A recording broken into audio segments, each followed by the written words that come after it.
What is up, guys? Fair and Unfair here. I am fair. And I am Unfair. And today we're going to be walking, nay, running through the plains. Not flying, though. Not flying. We're going to be playing Esper Walkers. It's primarily just black-white with a very light splash of blue, but we'll get into the deck tech in just a moment. But until then, let's go ahead and run into the deck tech. So we're going to be playing Esper Walkers. It's going to be primarily a tap-out control list with 6 hand-hate spells between Thought Erasure and Thoughtseize. We're playing a lot of creature removal between Bloodchief's Thirst, Murderous Rider, Oath of Kaya, and Elspeth Conquers Death. We're playing 5 Wraths to make sure we're able to get into the later game with our walkers between a set of Wrath of Gods and to Settle the Wreckage.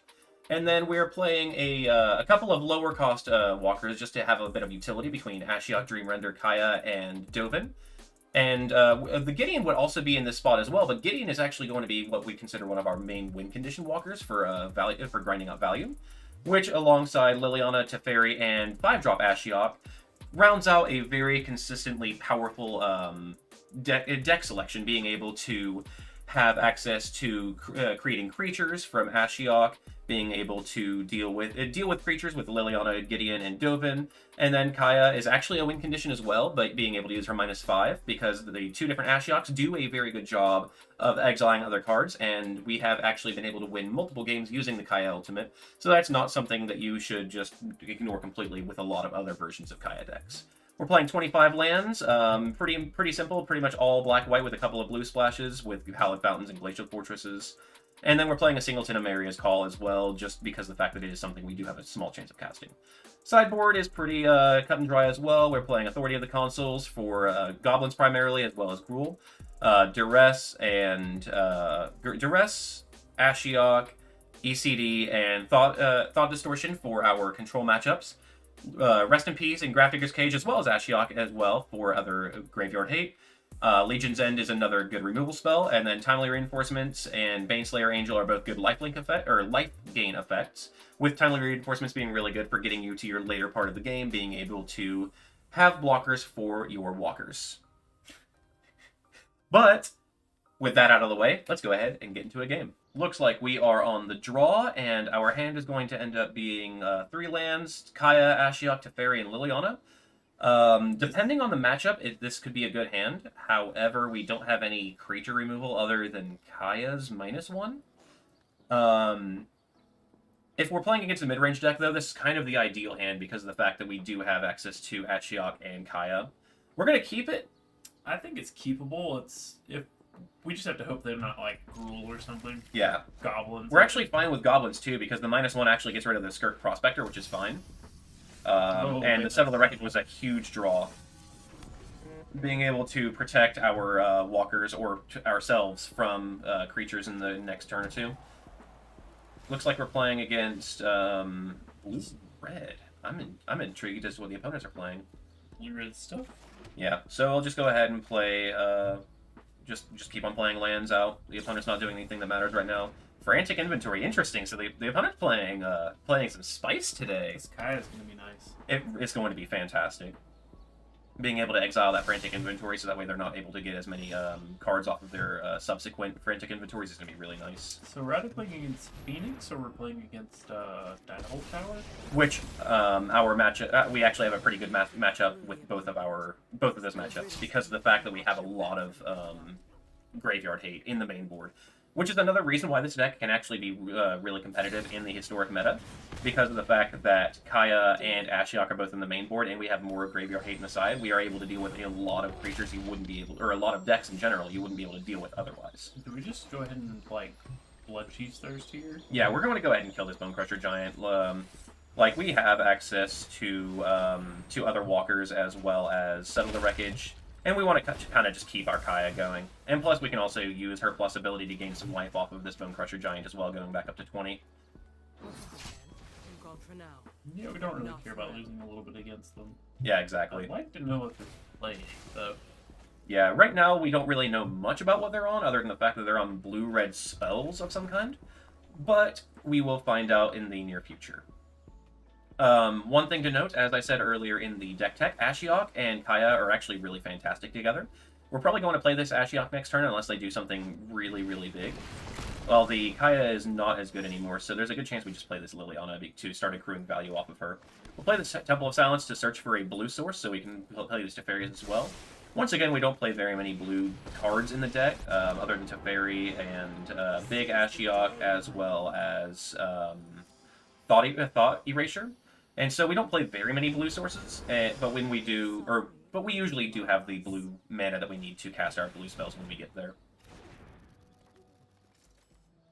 They have another Frantic Inventory. It actually might be worth playing this Ashiok next turn. Yeah, Ashiok's a good call. Yeah. We will want to plus Lily first, though, so that way we can get as many cards in their graveyard as possible. So... I think you just discard the Goblet. Yeah, probably. We don't have anything that we care about past the 5-mana slot since the Emeria is on the bottom. And we're slowly dealing with their hand as well, which is really good against this type of matchup. And Ashiok is going to start exiling stuff from their graveyard and their library. This deck does actually have the ability to win through mill as well, which is really, really funny. Like, there's a lot of different options that you have for attacking on different axes in this deck. And so, let's see. Maze Mind Tome. Yeah, it looks like they're just on blue-red spells in general. Rag. So they're just trying to power out Ugin, I guess? I mean, they could be playing, maybe they're playing Crackling Drake is probably the thing where we should be most afraid of right now. So let's go ahead and plus our Liliana again.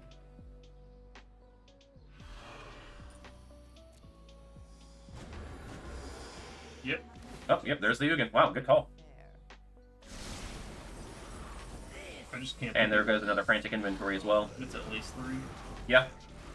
And we'll go ahead and pass turn. Liliana will survive another attack from Brazen Borrower, so we're not super worried about that. They also already are down to 36 cards in their library, so we are attacking them quite effectively on that axis. They scribe both to the top, so they will only be able to get one of them unless they have specifically a draw spell, because we will be able to Ashiok them. And Liliana's plus will get rid of the other card, unless it's something that they're going to cast right now. Spike Field Hazard does get rid of Liliana. The other card is going to be... sorry? I was going to say activate Castle Lockwood at the end of turn. That is a good point. Activating Castle Lockwood there probably was the correct move, so that way, like, they're not attacking us specifically. We're going to go ahead and kill this Brazen Borrower. I like that.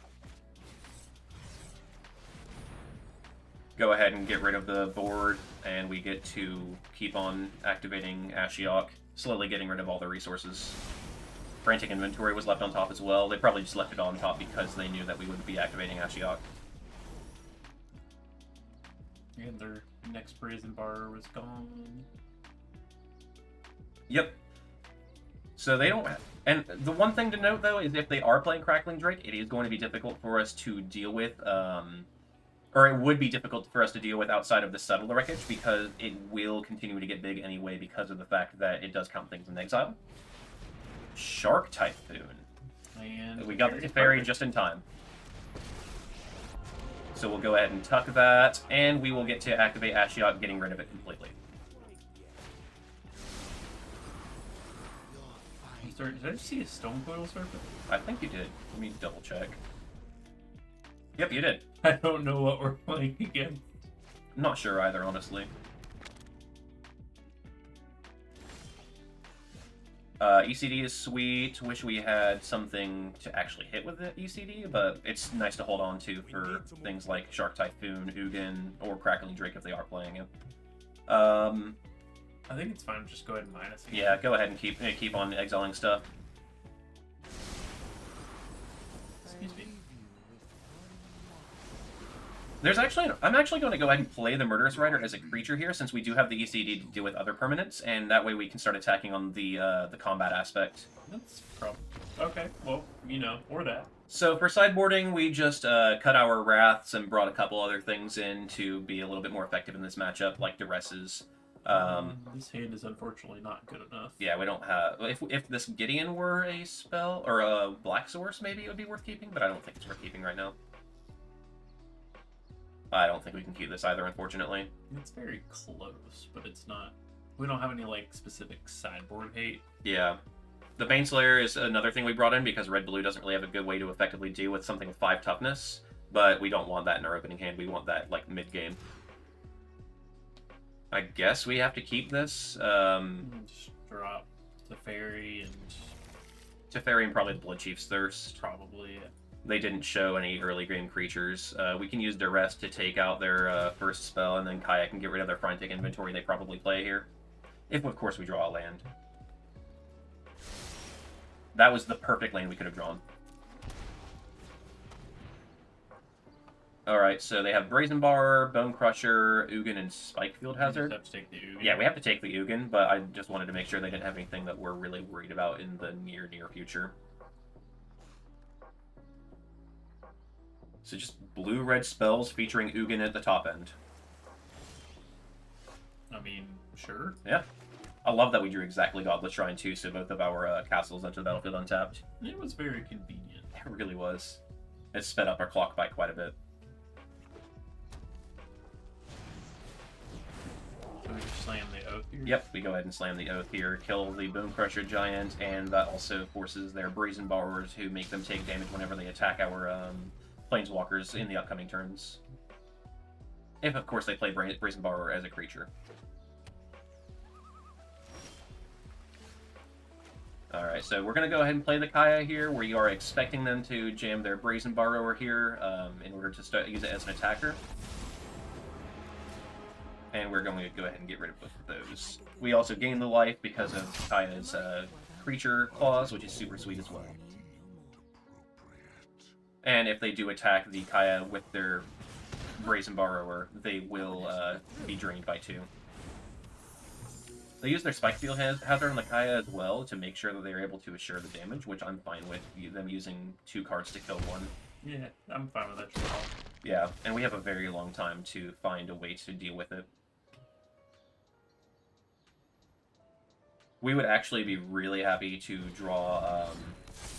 Oh, I forgot about the Stonecoil Serpents. Yeah, Stonecoil Serpent is pretty good. You just play the Ashiok. Yeah, we play the Ashiok. Usually, if we were playing against something like this, the Ardent Veil would actually be worth holding up to use Negate. Interesting.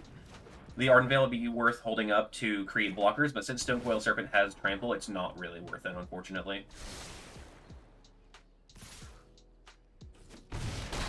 Gideon would be a great draw, because we can plus targeting the Brazen Borrower. Play the Temple here and probably just make a blocker end of turn, and then untap and you have 2. Yeah, so that way we can double block the Stonecoil Serpent and kill it. ECD does kill the Brazen Borrower, and it also brings back our Kaya. Yeah, I like leaving that on top. And we can pass here.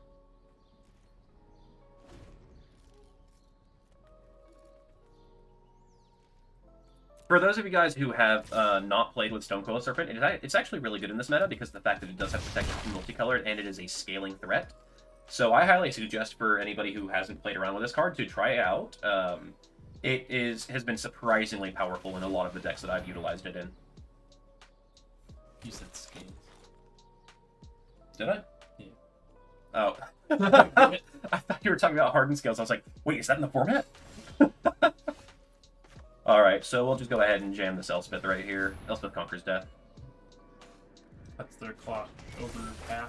Yep, and it also gives us back our Kaya, which her -1 can be used to target Stonecoil Serpent. Oh, no, it can't because of protection from multicolored. But it can exile their graveyard as well to keep them... Or to work... Oh, wow. Interesting. Not holding on to that for a Planeswalker. I guess they just really want to cast it as a creature. We did take out our board wipes, so if they do just continue to play multiple creatures at the same time, we can be messed up here. But we do have a lot of live draws, such as that. Not terrible. Yeah, that'll kill the Bone Crusher Giant. We'll do that now as well, while they only have 2 lands untapped. Yeah, the Elspeth Conquerors, that's going to tax them. Yep, exactly. They literally can't cast anything except for We also pact. get to draw a card. Yeah, let's go ahead and do that now, actually, because if it's a land, we can just go ahead and play it. Thought Erasure would be great if we had a blue source.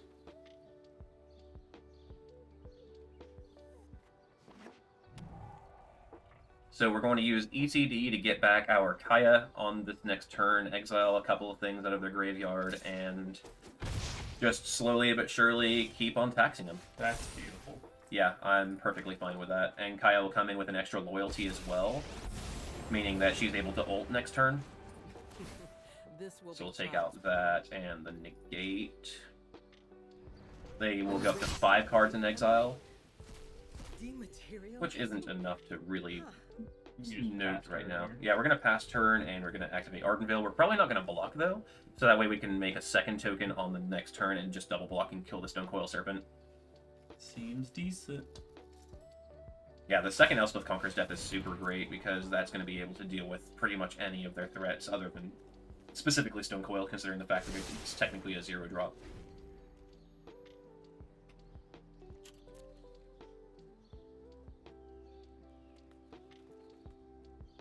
Reading Oath of Kaya, realizing they're going to be drained by 2 here.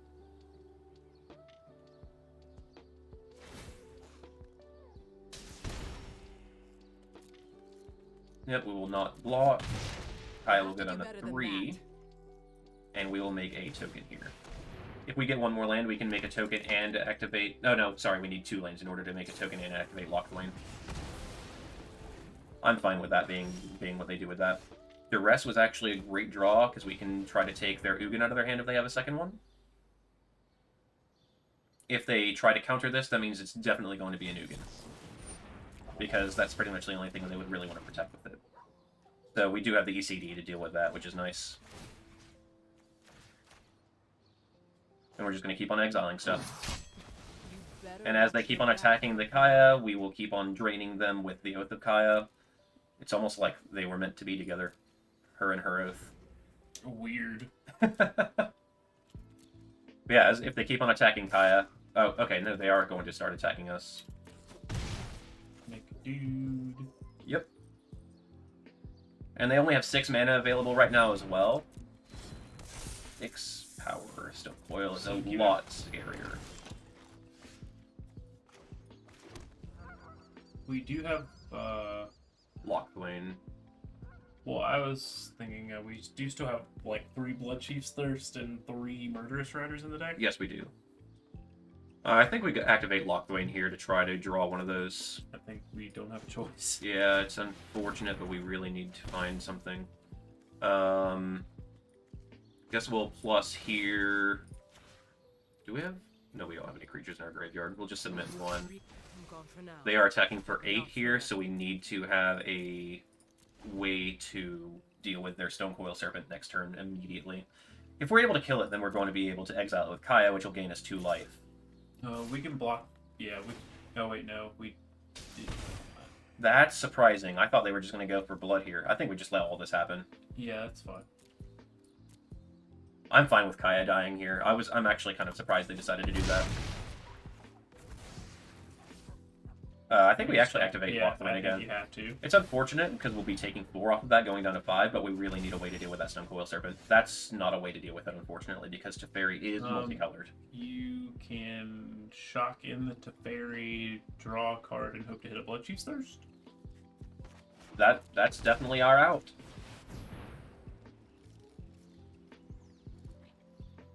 And hopefully we hit this Bloodchief's Thirst. I guess we could also... No, we can't hit a Murderous Rider off of this now, because that would put us down to 1, meaning we would even with killing the 6/6. Boss's countered. Intervention. Unless they pay exactly twice X. So, well, we don't have twice X, so we will go ahead and concede here. Alright, so we changed up a little bit of stuff. We added a couple board wipes back in, so that way we are definitely able to deal with Stonecoil Serpents and a couple other things as well, and hopefully that works. This actually works really well because we can Thought Erasure and find our next land off of the Surveil. That seems decent. Yeah. The double Oath of Kaya isn't exactly the best because it is a legendary enchantment, but it is able to kill, what are they called? Brazen Borrowers, as well as... Bone Crusher Giant. Bone Crusher Giant, thank you. Alright, so we're going to go ahead and Thought Erasure here, hopefully finding a white land. So... Maybe you just take Stonecoil? Yeah, I think it's worth taking the Stone Coil because we can deal with the rest of them. The Ugin is kind of scary, and we don't need the Kaya. The Ugin is kind of scary, but we do have a total of 7, 8, 9 hand hates effects in the library right now, between 4 Thoughtseize, 3 Duress, and 2 Thought Erasure after a sideboard. So we should be able to get another hand hate spell for that Ugin before anything. That was a very unfortunate draw. We really need to hit another mana immediately. Primarily a white source would be ideal, so that way we can Gideon, but I'd be fine with any land. Any land.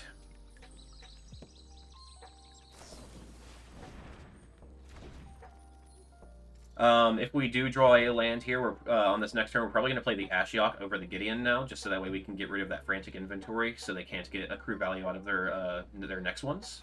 Also, I didn't realize they didn't crack their Fabled Passage last turn. They're trying to dig for lands.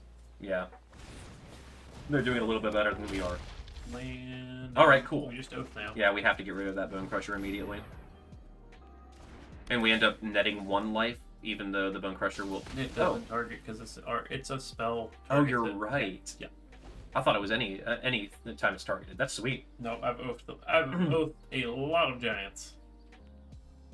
It's a good thing to do. Alright, so now... Drop Ashiok? I think Ashiok's the best call. They're at 5 lands, though? They're going to Brazen Borrower, Yeah. or they're going to Shark Typhoon. You are correct. And we'd rather have the Ashiok die than any of our other walkers. And plus we have a second Ashiok as well. I mean, if they're going to attack it, we gain life off of it anyway. Yeah. Specifically draining them, which is important to note. If we drain them twice, that cuts an entire turn off of the Gideon clock. It was a couple of lands, a Spike Field Hazard, and a Shark Typhoon. I mean, the Typhoon's relevant enough. Yeah, and we got the Frantic Inventory out of their graveyard as well, which is nice. They were smart, and they did use their Fabled Passage in response to the Ashiok, so that way they were able to search, because otherwise Ashiok would turn that into a land that did nothing.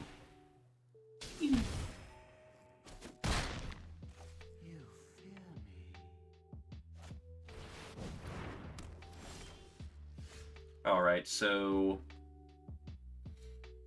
This is tough. I don't really know what to do here.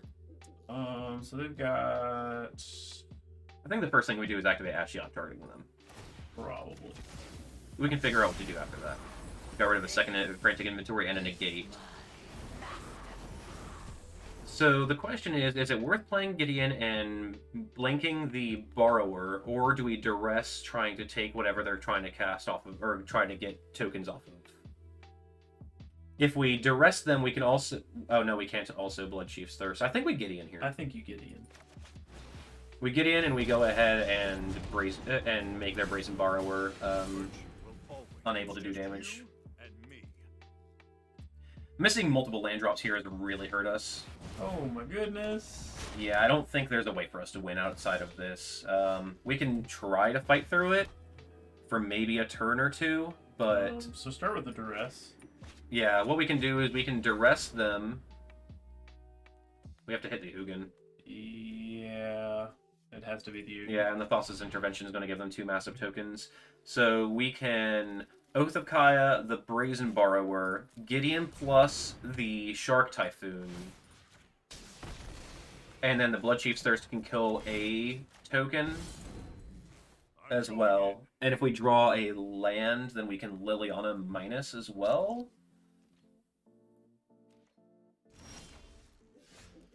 So we can plus targeting the shark. I think we play the Ashiok here. They're going to Thassa's Intervention into it, and then we just Bloodchief's Thirst one of the 2 tokens. It seems fine. Very difficult situation to come back from, unfortunately. 1 of 4 tokens, I guess. Yeah.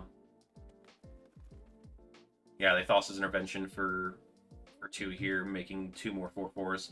Unfortunately, this is a loss. There's no way we can get out of this. I mean, we technically do have 2 Wrath of Gods in the deck, but even then, I don't think it's going to be enough. Like, we still have to somehow make it out of this, because we're not presenting a clock. They'll be drained for 2 here whenever they attack the Gideon.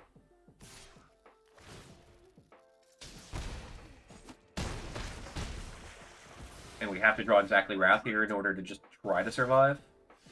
Yeah, let's Thought Seize them just to see what they're playing, because I actually am really interested, because this is a really neat deck.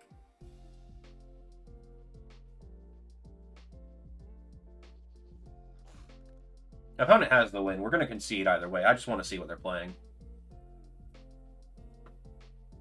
They are having a very tough time.